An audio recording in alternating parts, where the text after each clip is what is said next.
everybody. Thanks for watching the podcast show. Tell me your story. Today's special guest to be on is Mark Sanford. Right? Is that how you say it? Mark Sanford. Yep. Yep. And this is your host, Chris Baker Jr. And today, like we always do, he's going to talk about his story. And we're just going to pretty much talk about like his whole life, from the very beginning. Where did it start off for you? How many siblings? Where'd you grow up at? Siblings, all that good stuff. So Sure. we'll just start from the beginning. Where'd you start at? Where'd your roots? Where do you? Well, I was born here in Ohio. I was born in Lakeview Hospital, so Lakeview? down here in Cleveland. Yep. And I kind of like to say I grew up all over the place. Like North Olmsted, so like basically Ohio. But my parents got divorced when I was a very young age. I was 3, I do believe. So I wasn't like aware of like what was happening. I was just a toddler at that point. I don't think so. Yeah, I mean, I understand. I get it. Like, being at that age, you're kind of like, what's going on? Where'd dad go? Or whatever the situation was. Where'd your mom go? And then you're like, then all of a sudden, I mean, actually, that's a good question I should ask you. So, what was that like? Because I don't know what that experience is like. I have my parents are still together. Kind of go into detail what it was like. Were you with your mom or your dad? I was with my mom. So when she started, dating again, what was that like for you? When it wasn't dad in the picture no more, it was somebody else. It was difficult. Like there were some people that did not treat me well. So I was just like there's full emotional abuse, all that stuff. So, I was like 4 at the time, maybe. So couldn't really do anything. No, So, at 4, no. right. And then I could only like, I'm just going by what I see like on television and stuff, and other friends and hearing like what you said with your experiences. They were kind of emotional. They didn't really show you like the father figure stuff. They're kind of like, yeah, I'm just here to mess around with your mom. I'm not looking for any affection or anything to go with you kids. Sorry, man. One of those deals, like, okay. Yeah, I was just I kind of like built this world in my head, where I was able to escape when times would get bad. I remember one time I was like 6 or whatever, and before even like Harry Potter and like all that came out, like I'm pretending to be like a wizard and like all that stuff. So it's like I try to make the best out of a good situation or out of a bad situation, and of course I have a older brother, but what older brother wants to play with their kid brother, so. So was your childhood like a little different? Were you like an outside kid or inside kid? Well, back then we didn't have cell phones and all that stuff. The good days. Right. Like my brother and I, we had to share a Nintendo, so. Oh man, wait. Hold on. What kind of Nintendo games were you playing? Of course, like Mario, Mario, Duck Hunt. What else do we have? Like Castlevania, like all the old school 80s, 90s games. See, I was just talking about this the other day. I'm trying to get off topic here, but the Nintendo, man, I was like, if I'd like to have any game system right now, I would go back to the Super Nintendo. Oh, Give me a Nintendo 64. where you don't have to buy everything just to keep playing a game. Right. Because like then, like you said, with the Super Nintendo, I was playing Punch Out. I was playing Golden Yoshi, Eye. yeah, Yoshi's Island. GoldenEye was more Nintendo 64. Oh, right, right. Super Mario, um, Yeah. Mortal Kombat, all that good stuff. Or Combat. Um, yeah. No, I was mainly a outside kid. I scraped my knees and elbows, like I was down there in the dirt and, just trying to have fun, because, when I got older, it's like life is way too short, you know. So maybe I was too mature for my age, but, I still had to be a kid. I know when you look back to your childhood, do you think to yourself, like as you were describing it just now, were you thinking like, man, it kind of reminds me of a Hallmark classic anymore compared to Yeah, like how what kids are going through now because they immediately get all the technology. I mean, we were blessed with game systems, but everybody else is getting I mean, they're getting like phones. These really I yeah, see some kids younger than me that have nicer phones than I do. Like, dang, I know. who's setting you up over there, man? You'll be walking down the street or whatever and see like 10-year-olds having cell phones. Like, who the hell do you need to call at 10? Yeah, like Besides your parents. this kid's got a Facebook and everything. Like, ooh. Yeah, Does it say something about like you got to be at least 14 or something to be on yeah. Facebook? I have no idea. If anybody's wondering, it's just water. It's water. Talking about the Nintendo. So yeah. I'm not drinking tequila or nothing, I swear. Well, who's the judge? Ah, so, so you're all over the Cleveland area. Is that what you're saying? Pretty much all Yeah, over there. you know, when I was like in seventh or eighth grade, I think, um, I decided to move down to Florida with Oh, with my mom because she was down there. So that'd be a big swing, though, man. Going from yeah, Ohio to Florida, and let alone at that age as you're getting all your stuff going on too. You're changing yeah, it. You're becoming you. yeah. Like plus when I was living, with my father, I noticed like I was changing in a way. Like I started to become like all angsty and depressed.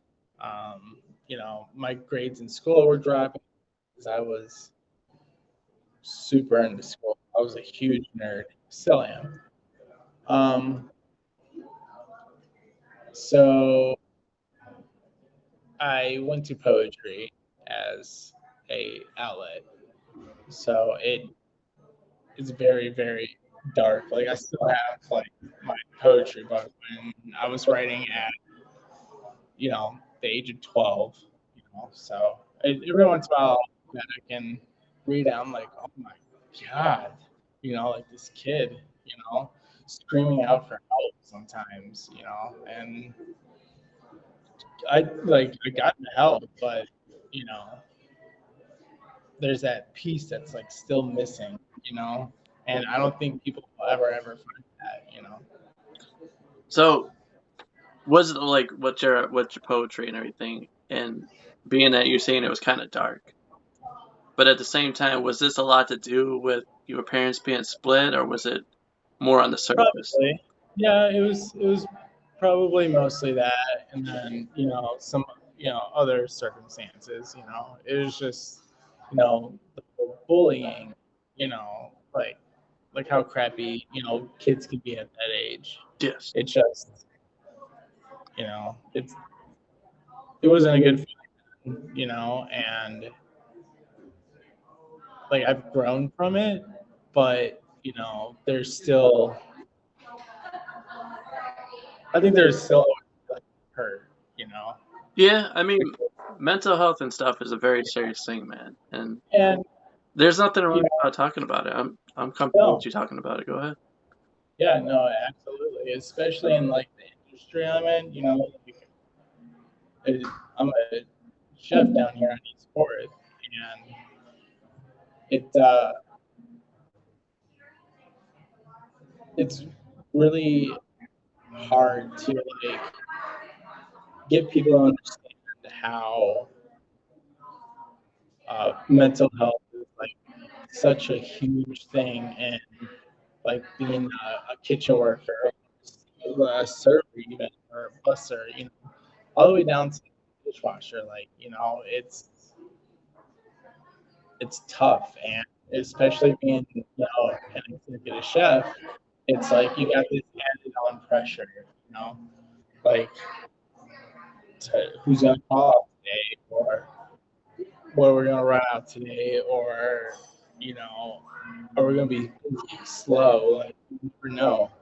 It's just it, there's a lot of stress that comes with it, and that's why you see a lot of chefs, resort to drinking, drugs, whatever they may do to cope with the situation, and to go to sleep or not go to sleep and do it all over tomorrow. You know, it's it's tough. It really is, and Without a doubt, though, I know exactly what you're talking about. Is how stressful it can be. Like you go in, you're trying to prepare for what's to come. But at any given day, man, being in that kitchen when you're cooking, you don't know what's right. coming your way. You don't know what to No, expect. no, You don't know what you're gonna get from your servers, like you said, the servers, the bussers, the other cooks, what kind of day they're having, especially what you be at the right, chef and everything. And then on top of that, you're trying to perfect every meal. That way it tastes good to your guest, whoever you're serving.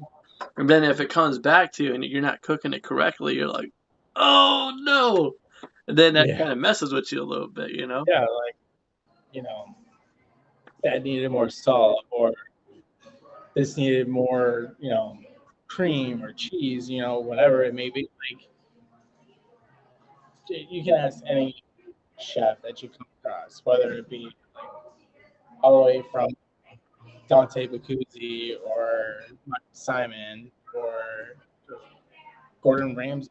There's always that one thing that they're like, damn it, like I could have just, they'll fill themselves up. Man, that I really messed that dish up, and they really didn't. Like, I can definitely relate to that. And So wait, so my question is, how old are you exactly? I'm 34. I had to think about that for a minute. How old? But yeah, I know. It's just I stopped counting after I turned 30. It's just like, just another year. I'm on my last 20s. I'm about to be 30 now. Wow. But I keep thinking to myself, I'm still 25. I still feel about Yeah, 25. when I turned 30, I don't even know what year we are in. 32. So when I turned 32 is the year that like the pandemic happened. So the on my birthday, the whole world was shut down. March 17th, St. Patrick's Day. So it's just it's just so surreal. So then that's why I just stopped celebrating it, because I'm thinking about, well, is the world going to shut down again? Like, what's going to happen? We never know what's going to happen tomorrow. Yeah. But at the same time, I think we're kind of living in a time now where I think a lot of people are expecting it. But the people that kind of control the world, I think they're all, how I see it at least, and respecting everybody's opinion here. But I think they're trying to do their best at not shutting anything down ever again. Because I think Yeah, what would really happen if that came down to it, and say we had to be mandated for masks again, or they decided we're going to shut down for a month. What's going to happen? people are gonna freak out. Yep. And I think they're trying to do their best thing as possible is to stay away from that, so we don't have that problem again. Think of like go back, okay, that it hasn't been that long. During that time period, how many people were freaked out and paranoid that the world was ending? Oh my God. So many people. I mean, I I took it as like a welcoming vacation because it was a nice break for the first couple of weeks, and then after, like, I got bored. There's only so much you can do in the house. Read, watch TV, watch every single movie known to man. Like that, like that was it. You know, Yeah, but and then it goes back to the whole mental health thing. You know, but like I was I'm gonna sure, ask you, like during that time period, it was probably more tougher on you because now sure, do you have like a wife? Are you with somebody or yeah. so in that time period you were home by yourself? Yeah, Or did you have somebody? my roommates, yeah, but I also got divorced that same year. So So during that time period, you were dealing with that rough patch, and then mhm, mentally, that was affecting you as well. And then with everything going on top of that, so the pressure was super on you. yeah, I dealt with it the best I could. You know, so you know, neither one of us, you know, could have moved out because everything was shut down or whatever. So it we just made the best of it, you know, and we're still friends, and the rest is history. Yeah, So I mean it was a rough patch. I mean I wasn't the smartest one of the bunch. I was kind of with everything being shut down. I was still me and my wife now were taking advantage of everything being so cheap and so like right, everything being low. So we started just going to like Amish country and all over Ohio. I've been to every town in Ohio during that right. time period. I just took advantage of it. No, that's. I mean, you got to. It's you know, explore. You know, it, you got to keep your mind active, or else you're just gonna trying to think of the words. I don't know. You're just gonna be stagnant, I guess. For Just me, not really. I would say like really when it comes down to my own mental health and when I had those kind of like when I start getting down and stuff, what I do to control my thoughts and my mind is I read a lot of self-help books. And I listen Yeah, to a lot of like motivational stuff, like uplifting stuff, like I don't know if you ever heard of Eric Thomas or David Goggins or Les I think Brown. that. Yeah, I listen to a lot of like people that are gonna build me up and sure. encourage me to do other things. And then at the same time, that's what I also like to feed my mind. I like to read books that are gonna continue to feed my mind the right material, the right stuff. What really Right. helped me a few years ago was the book by Norman Vincent Peale, and it's called The Power of Positive Thinking. And that Oh really yeah. changed my whole mindset on everything when you know, there's negative thinking all the time and dealing with mental issues and all that stuff. Like you said, when you're at work and you just don't know what to expect. Now, to me, I've pretty much brainwashed myself to think of nothing but positive stuff. Right. So when it like whatever the situation, whatever's thrown at me, and I'm kind of glad I knew that stuff going into COVID because it really helped in the long run. I was saying Right. nothing but positive through the whole time. I'm like, what? How can I take advantage of the situation? Everything's shut down. I don't have to worry about the bills right now. How can I do this? And that's pretty much what I did. I capitalized on it, took advantage of it, did what I had to do. Right.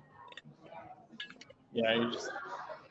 I think a lot of people just kind of worked on themselves the best they could. You know, with what they had in the house. Or wherever. You know. I feel like somebody's watching right now that deals with the same issues that you probably deal with. Sure. I mean, when you're going through it, when you're dealing with your issues, how do you calm yourself? How do you pull yourself out of the run? Um. Honestly, I either listen to music or I cook, and that's that's what I like to do. I love to cook. I love to listen to music. I I don't I used to journal a lot. Writing was a good outlet for me just to like write down all the thoughts that were just like running through my head, and whether or not it makes sense on paper, it um, it like kind of like took it out of my head and just set it there, and so it that helped, you know, when I was going through it. But definitely, my top two are music and cooking. Man, dude, you got that clean cut. Who does it for you? Oh, I was trying to make an appointment with my barber like super early this morning because I had to work at 10, which is where I'm still at. Um, and he just wasn't getting back to me, so I went to Cost Cutters in Parma. So Dude, it's clean, man. They did a yeah, I good know. job. They got the good sides over there. Yeah, she did a great job, you know. You just And then you slick it in the front. How do you do it? yeah, no, I usually just kind of slick it back a little bit. Um, but as I was going to work, I was like, can you like just rinse my hair off, and like just that brief like minute and a half, 2 minutes. I was just like, you know what? I can be a little late to work because I'm doing something for me. Got that So celebrity chef look, man. Get I'm top dog over here. Watch out. trying, trying. So hold on, I want to step back just a little bit. Sure. So have you always been into cooking? What got you into the industry? Yeah. I mean, I've I probably started like my love of cooking when I was in the kitchen with my grandmother. She she was full blood Italian, like fresh off the boat from Calabria. It was just really cool to watch her like put all this stuff together and for it to come out so amazing and like just kind of I don't know. It was just like watching like an orchestra, like every component has its job and they all come together and perform this great symphony. And so like I started learning how to make pasta dough and pizza dough, and all that stuff. And I was 8, 9, 10. You know, it was great. And I had a great time. And I just kind of picked up some stuff along the way, and then became a teenager, and I was like, I ain't doing this stuff anymore. So you know, then I started to like get into computers, and but I was like, I kind of still want to cook a little bit. Um, but on TV, like, really didn't see too many people cooking on TV. Like who do we have? Emerald, or and like Paula Dean, all those people, and like they didn't really get the name, like to say like that was okay. It's okay to do as a career. Um, but then you would see all these TV shows, all these commercials for tech. So I was like, okay, well, maybe I'll go into the tech field. Yeah. So going into high school, it's just like, everyone's trying to figure out like who they are, or like what they want, what they like, And on top of people dealing with that, they have to start thinking about college. And like as soon as they get into it, and it's just like, can the world like just stop for a second? So I ended up going to ITT Tech and have a degree in computer programming. But during that time, I was working in multiple restaurants. I started off as a dishwasher, as every chef does, is like, we start off as dishwashers. Yep. And you work your way up. That's what you have to do. And I tried the whole front of the house a little bit and realized that some people aren't too nice to other people. So I decided to go back and started expoing, making sure all the food goes out perfectly to every single table. And then I was like, let's go cook. So you, you would start off on um, garde or pantry, making salads, pizzas, cold apps, whatever else, and work your way up from there. And my first like kitchen job was wow, it's a far way to look back. It was the Winking Lizard in Brunswick. I opened up that store when they were building it, so I was training at the one in Fairlawn, and then at Peninsula, Winking Lizard, and then it was time to open up the Brunswick Winking Lizard, and it was like kind of like that adrenaline rush you get when you're like a kid opening up like biggest present, on Christmas. That's how I felt every single day. It was packed. I was getting this adrenaline rush. I'm like, wow, What's going on? I'm going to school, but I could, be in restaurants for the rest of my life. Like I love the adrenaline rush it gives me. Keeps me on my toes. Can you still dissect a computer from the tower all the way to the bottom? Maybe. You still got the skills to do it? Maybe. If I look at it, I can probably like take it apart, put it back together because I'm that kind of person. Like even if I like work on my own car,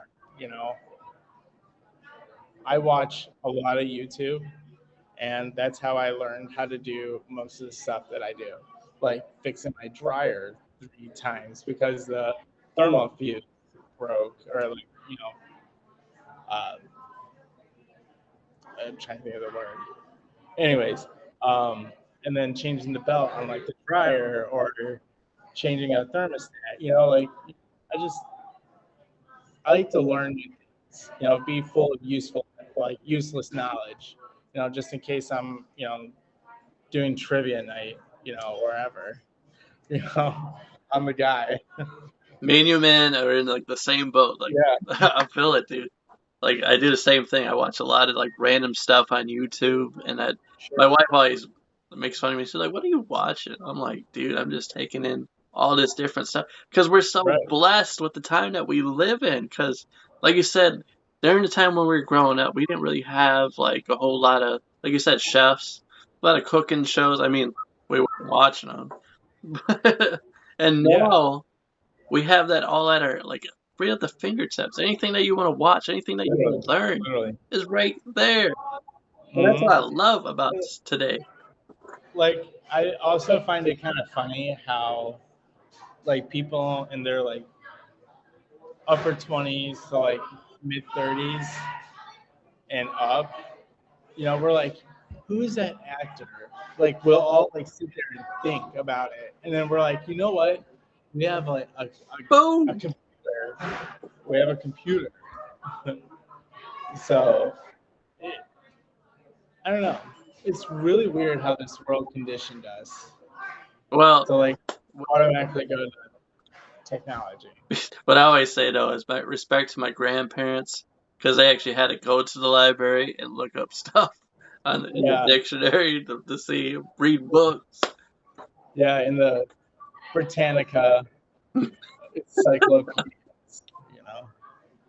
Can you remember what your first dish was that you ever cooked?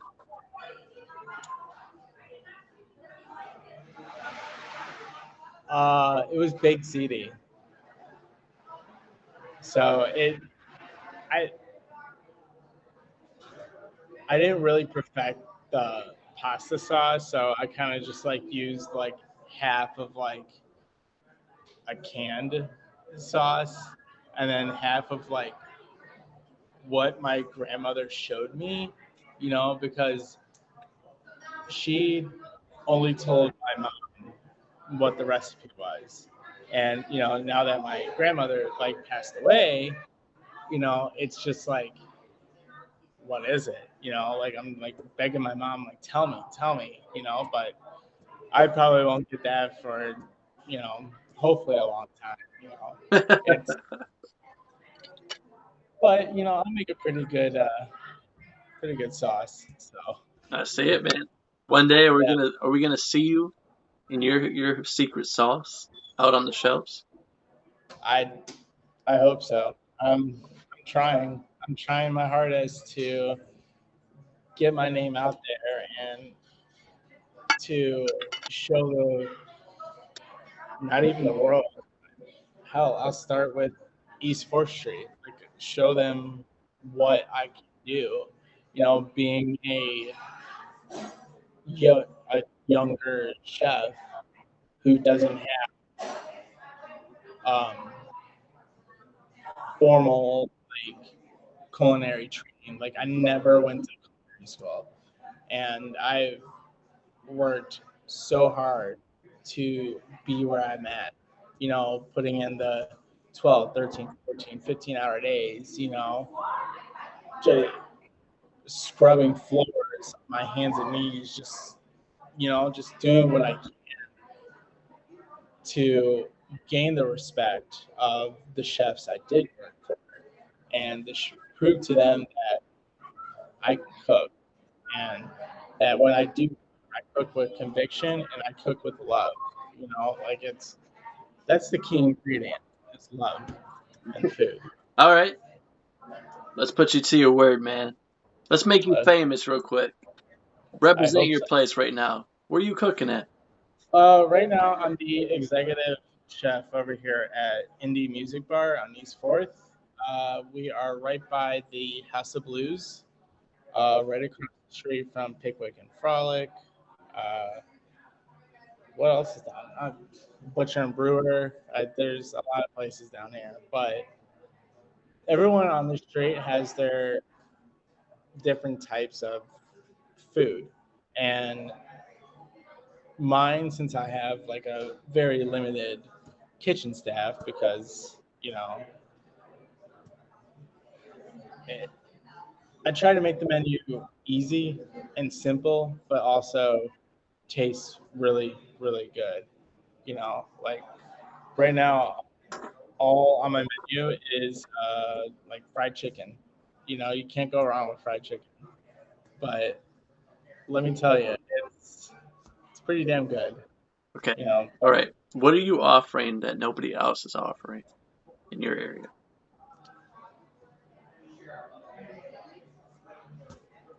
a sense of community. Honestly, like I don't allow our employees to call our guests customers because they are not customers. They are guests into our home, and we should treat them like they're your mom, dad, brother, sister, cousin, whatever, best friend, partner, spouse, whatever. Like they're here to have a great time and to enjoy a great meal. Um, and to enjoy the atmosphere. I mean, I'm sure you can see behind me. There's like a there's uh, music posters all over the place. Like it's part of the owner's personal collection. I mean, we have uh, trying to Radiohead posters. We have My Morning Jacket posters. Bright Eyes. All kinds of different posters here. Like it's really cool to look at all the artwork.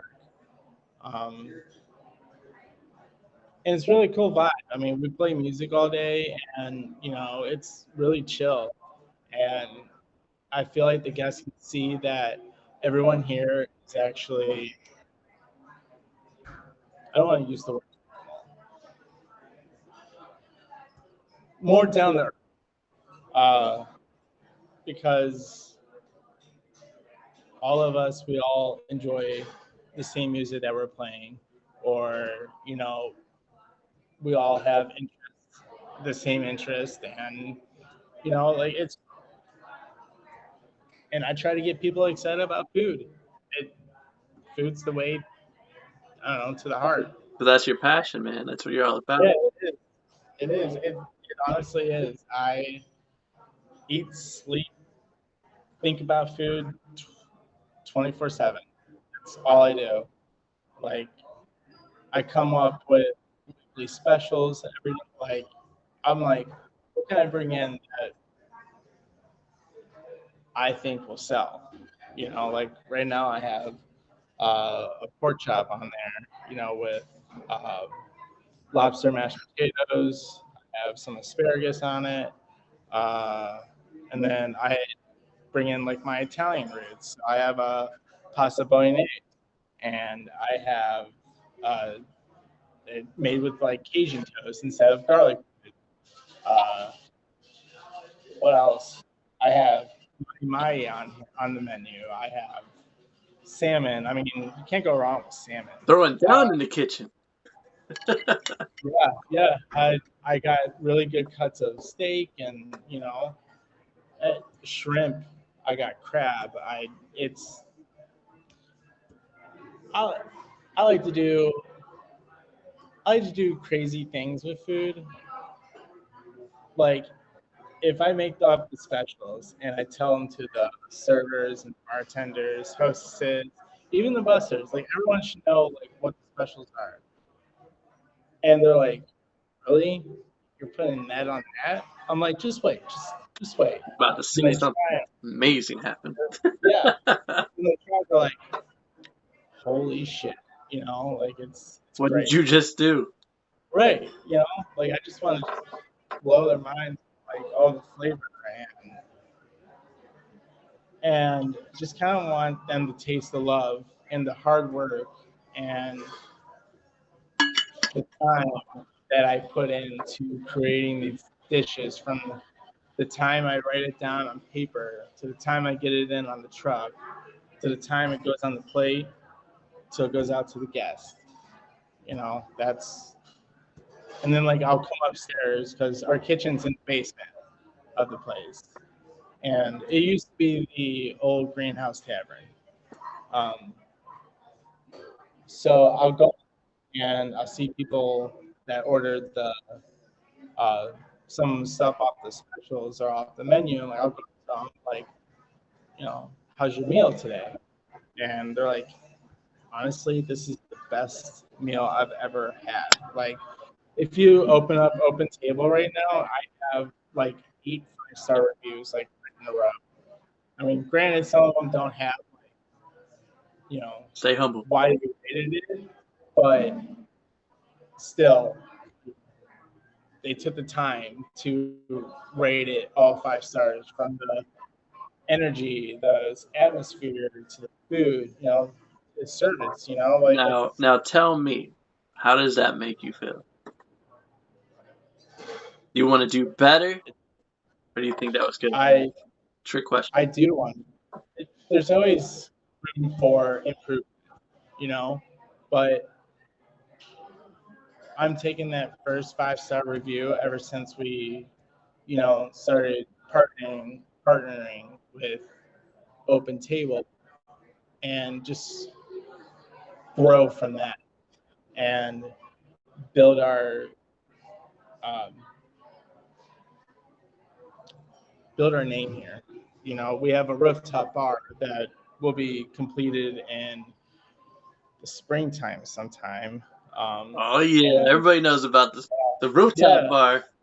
I, it's gonna be really really cool. You know, I I want to start doing events up there. I want to start doing private dinners because we have speakeasy and we have bourbons.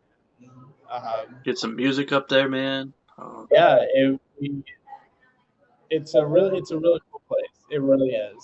And I invite everyone to come down, have a great time, try our signature drinks. It's phenomenal. I love it. And of course try my food, you know. Even if you just get like the cheese curds or the fried green tomatoes or our 24-hour wings that I sous vide, and you know with our secret dry rub, you know, can't give that away. So all right, trick question. Trick question. What's the best dish you guys offer?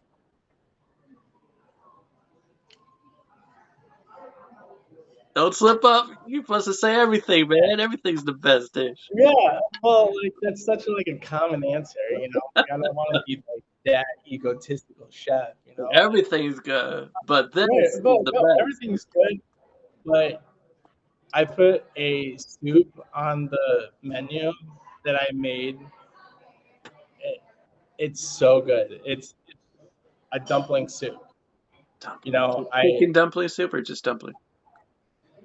just dumpling soup. You know, just in case you know we have those vegetarians. Like you know, I do have vegetarian options here. So you know, Okay, and respect. if people call ahead and they're like gluten free or vegan or you know whatever, like I'm not going to turn them away. Hell You know, no. I'm I'm going to try and accommodate every single guest that comes into this door the best I can. Okay, But it's so good. It's so good. what are the hours to your restaurant? We are open for lunch at 11:30, and we are open until 10 o'clock Monday through Thursday. Friday and Saturdays we're open till midnight. But Saturdays and Sundays though we have brunch. So we start brunch at 10 o'clock, and it's pretty good. It's pretty good. We have a country Benny on there that is made with cornbread instead of Oh, English muffin. all You the know, food, traditional. man. You make me so hungry. Yeah, our our our cornbread is pretty good. You know, I can't tell you what goes in it. You know, you just gotta try it Wait, and try to what figure goes it in it? What goes in that cornbread? out. Yeah. Tell me. Um, what else? We have this dish on our brunch menu called uh, the Hangover Cure. It's literally fat on fat on fat. You Wait, know, just stuff that wait, you get what is the cure? Tell me. to sit back, enjoy your food, and drink another Bloody Mary. You know, like There you go. that's what it is, I guess. But it has like potatoes, peppers, onions, our homemade cheese sauce, I'm gonna start bacon. drooling. Yeah, bacon, sunny side up egg. But you just gotta come out and try it. You know, it's You're in Parma Heights, right? That's what we're in downtown Cleveland. downtown Cleveland. Okay, Yeah, so downtown downtown. Cleveland, you guys are usually open. You said for lunch, and then on the Yeah, weekends it's breakfast. For brunch, brunch. So we start brunch at 10 on Saturdays and Sundays, and we end at 2 all right. for brunch. Now, And then how much after, how much is your guys' average meal there? I I keep the price low. You know, I, our like our chicken sandwiches no more than $18. Like everything here is very affordable. It's you know it's a great price point, especially in downtown Cleveland. You know, you're not going to see prices this low. and had the food taste this good. Now the sandwich, does it include like a side dish with it? Like, okay, Mhm. just wanted to make sure because I've seen some places that just Yeah, offer a sandwich for 18 bucks. I'm like, whoa. right. Yeah, and you got to spend another $18 for I'm fries. like, holy. But we offer two types of fries. So you get your regular fries that just are tossed in salt, and then we have Cajun fries that have our special Cajun seasoning. That is You guys got other very special seasonings, man. Special things going on. I'm gonna have to stop in there. yeah. Everything here is uh, it's we're a scratch kitchen, so I don't buy anything pre-made. Everything here is homemade. You're gonna feel like you're at home. All my cooks, they're all very talented and they know what they're doing. I'm not gonna hire just somebody who doesn't really have the same passion as me.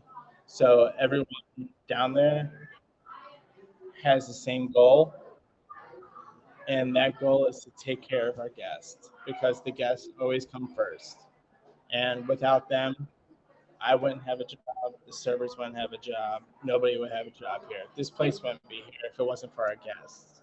And so I see some of our regulars come in 2, 3 times a week. They'll come in the beginning of the week, for lunch, their lunch break, and I'll see them again during brunch.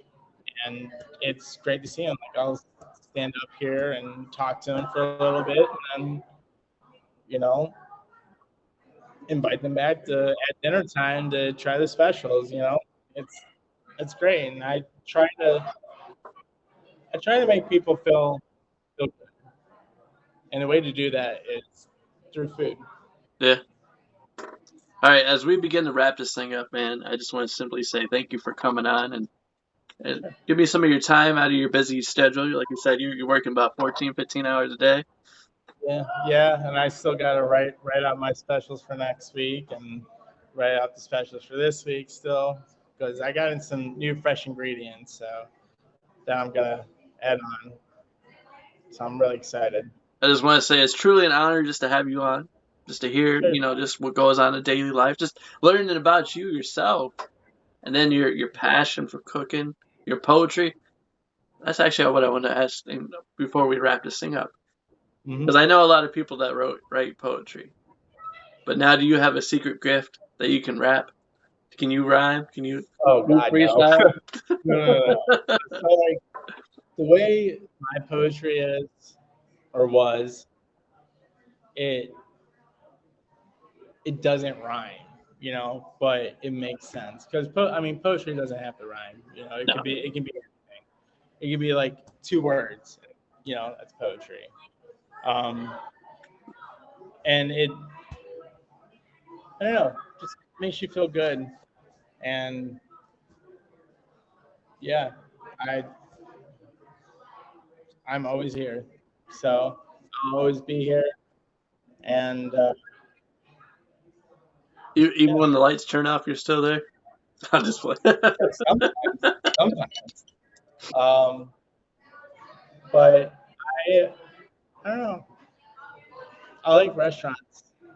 I do. I've learned I made a goal to learn every single job in the restaurant, all the way from the dishwasher to the bartender to an AGM to the general manager. So just in case somebody is out, I'll jump in there and do it Respect because for that's that, what we man. have That's a lot. right. That's what we have to do, and it's what we have to do for our guests. All right, as the year is wrapping up and we're ending 2022, just to let you know, that's the year we're in right now, 2022. Yeah. What's your goals coming for the upcoming year? You got anything? So here at Indie Music Bar, um, I want to start doing like charity events. like breast cancer, March for Dimes. I want to talk to other chefs, try to get them involved as well. Like I know you actually talked with a Todd Whitman, um, so I got in contact with him. So I think we're gonna start doing some things and trying to get you know Oh, have you talked to Michael restaurant. Killick at all? Who? Do you know Michael Killick? I do not. He's out in that area too. He's kind of becoming a big thing too. Yeah. So he'd be a good guy to like get a hold of on LinkedIn and talk to him too. What Todd Whitman? You guys are all. He used to be a chef too. He's known for opening places as well. So if you could get in Yeah. touch Yeah. with him and possibly get something building right there. Yeah. And you know, I also want to start doing events here. And do really, really creative menus for it and have exclusive bourbons or exclusive beers, wines, whatever, and just have a good time and enjoy with food. My buddy actually is the executive chef over there at Betts, like right down the street from me. So, if he needs product, he's like, "Hey, Mark, like, can I get something?" I'm like, "Yeah, here." Got you, So, bro. so we'll just keep, changing product. And, all the chefs down here on East Fourth are all very talented. And, we all bring something different to the table. But, you know, I bring love. See, I like your idea though for the charity idea. And you said that you guys are all kind of close down there, chef wise. Everybody's pretty talented. That'd be Yeah. kind of cool thing to do, like in the area. Just all get together if you guys had the time, and then have Yeah, like a charity event. That'd be cool. absolutely. Yeah. I just got to find time when all the chefs down here are, you know, Same thing. They got it tired. yeah, not slammed. But I was actually, one little thing. I was actually on Kicking It with Kenny uh, when I was the executive sous chef for Fleming's. So I did that for Chagrin Food Week. So it was really cool. Restaurant. I'm about to look that up, man, and see how you did on there. Yeah, it's on YouTube. I'll send it to you. Um, and then I also tried out for MasterChef back in the day, but I don't have time for that anymore. So I'll just be the master chef over here on East Coast. Master Chef. Did Chef Ramsay show up to your kitchen, man? So it would be great. uh, I mean, that's all I got for you today, man. I just like I said before, I just want to say thank you for reaching out to me and Yeah, coming on the show and just telling it like it is, telling your yeah, story. yeah. No, thanks for having me. I definitely had a great time, and it was nice to actually shed some light on the mental health aspect that us chefs kind of deal with on a daily basis. So, is it true that like in the kitchen, is that the best therapy you can actually find yourself? Honestly, yeah, it's it's definitely, we just kind of all vibe together. Like we all know what we're going through, like silently. Like we're not, telling each other's problems out of respect, but you can also tell when someone's having a bad day. And That bond, man, you just become family. You guys know. yeah, everyone here is, you know, family. I mean, we all talk to each other. We're all brothers and sisters, whatever. And it's a nice sense of community. And like you So said, like you always say though, is like you had that chemistry with the whole team, man, and it builds the culture. And that's what's keeping you guys thriving. That's why your place is booming. That's why it's happening for you.